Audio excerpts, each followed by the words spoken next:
Hello po sa inyong lahat. Alam nyo, maraming nagtatanong kung kailan ang next class ko po ng astral traveling. Ang alam ko po, June 28, meron po kami ulit, panibagong class. Astral traveling po yun. You're all welcome to register if you want. Mag-register po kayo dun sa email address na spiritualalchemyph@gmail. Pag-usapan po natin ngayon yung tungkol sa astral traveling. Konti lang po kasi may kinalaman po dun sa isang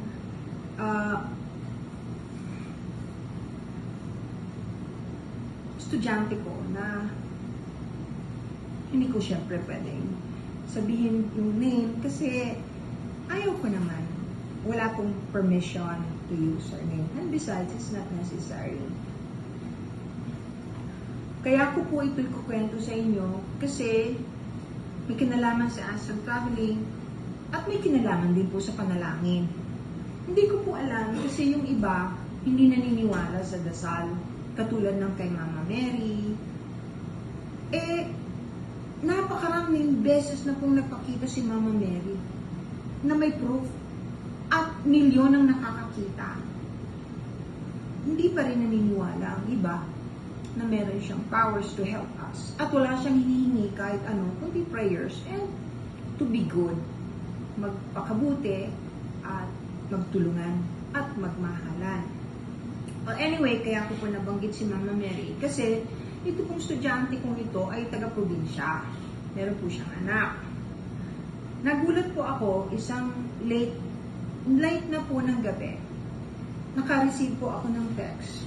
Ang nakasulat lang ay Doc. So, nung makita ko yun, nag-worry ako.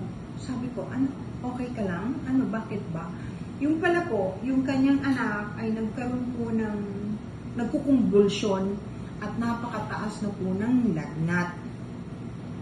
Nandun po sila sa emergency sa probinsya nila. Ngayon, parang, kasi napakasimple lang naman po nitong estudyante ko na to, solo siya, mukhang, siguro tingin nung nandun sa ER, ay wala siyang pambayad, hindi siya masyadong pinapansin.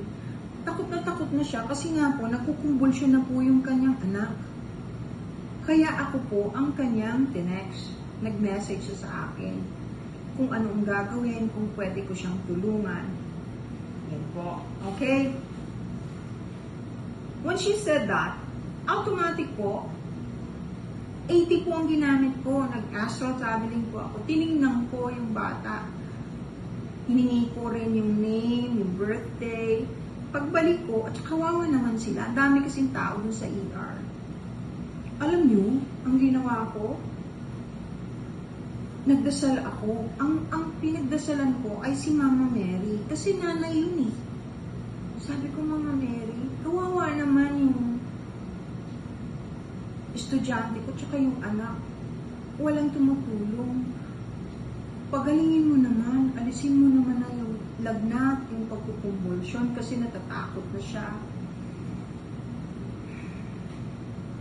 Hindi ko po kaya kako na magpadala ng energy healing kasi kung malala po ito, syempre, the best kung galing sa inyo. And I have faith in our Blessed Mother. Alam ko na napaka matulungin niya, lalo na sa isa ring ina. So pagpikit kong ganyan, narinig ko, sabi sa akin, painumin ng tubig.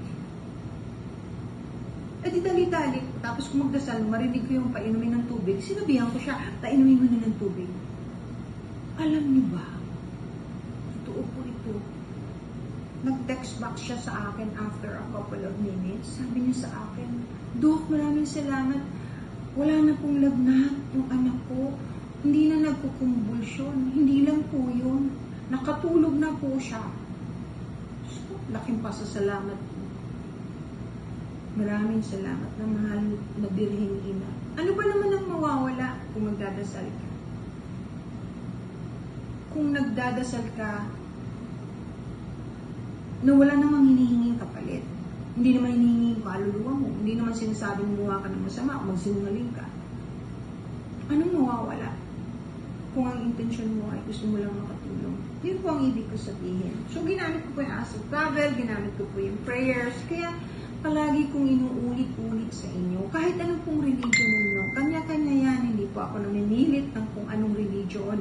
Lahat po ng religion ay ginagalang ko. Pero, ang mahalaga ay nagdadasal. Magdasal po. Walang mawawala. Ang laking tulong-tulong. Okay. Tungkol po ito sa energy healing, ha? Total, nag-astral traveling tayo, tapos kinento ko sa inyo yung tungkol dun sa batang may sakit na anak ng estudyante ko. Ito naman may kinalaman ko sa energy healing. Yung kasing klase kong isa, yung energy healing na tinuturo ko, ay nako, nag-enjoy yung aking mga estudyante dito. Kasi natakaw namin lahat. Yung energy healing, kahit po hindi kayo starseed, kahit hindi kayo nag-astral traveling or remote viewing class, pwede kayong matuto at mag-aral ng energy healing. Of course, kailangan ako yung magturo kasi ako yung nakakaalam kung paano. At saka mararamdaman niyo po yun. Mararamdaman ng mga estudyante po yung tinuro ko pag ginamit na nila. Kasi yung mga estudyante ko po, sila ay magpa-practice on each other. Pag ginawa ko po yun, pag naituro ko na sa kanila, yung energy mo sa kamay, mararamdaman ng gusto mong tulungan. Merong sensation, maski gaano kalayo, kahit nasa ibang bansa. Ginagawa ko po yan eh. Nakakatulong po. Sobra. Yung mga wala namang, hindi naman makapunta rito. At saka, pag ginawa mo po yun, yung akin pong ginagawa pagka nangihingi ng healing, libre naman po yun, wala naman po yung bayad. Hindi naman, at saka huwag po kayo maniniwala doon sa, kunyari, hindi naman ako yun na nangihingi sa inyo ng pera na magpadala sa GCash. Una sa lahat, wala po akong GCash. Huwag po kayong maniniwala doon sa mga gumagaya sa akin ng mga scammers. So, pero yung energy healing is very, very powerful. Iba po yan. Hindi po yan katulad nung Reiki. Hindi po yan katulad nung laying of hands. Iba po ito. Ito, yung enerhiya nasa kamay mo. Ituturo ko sa inyo kung paano magamit, kung paano mapunta rito nang nararamdaman. Para merong proof. Kasi, paano mo malalaman na tumatalag, na nangyayari, na natutunan mo talaga, di syempre papracticein mo sa harap ko at saka doon sa classmate mo. Ayan, ganyan po. Yun po ang patunay. Marami pong natutulungan ng energy healing, lalo na po kung tungkol sa pain o yung pang-emergency, yung pang-first aid. Malaking bagay po yun. Kailangan lang yung intention ninyo ay malinis. So, ang dami pong nagtatanong tungkol dyan. Hinihintay ko po yung tamang panahon. Pagka napili ko na po yung mga magpaparehistro tungkol dyan, magbibigay po ako ng date. Mag-iingat nga po pala kayo kasi ulan na naman ang ulan. Pakiusap ko po sa inyo, sana kung may mga alaga kayong hayop, pasok nyo naman po sa loob. Huwag nyo naman pong pabayaang nababasa. Lalo na kung nakatali, maawa naman po kayo. Napakalaki po yan ng balik niyan sa inyo. Sa bawat hayop na sinasaktan ninyo, nababawasan po ang buhay ninyo. Yung araw ng buhay ninyo. Believe me, it's true. Kaya, pakiusap po, yung mga hayop ninyo, isilong naman po ninyo. Kawawa. Lalo na yung mga taong walang yana, itinatali sa labas yung aso, ulanin, arawin, nandun lang. Huwag po kayong ganyan. Pagbabayaran ninyo yan.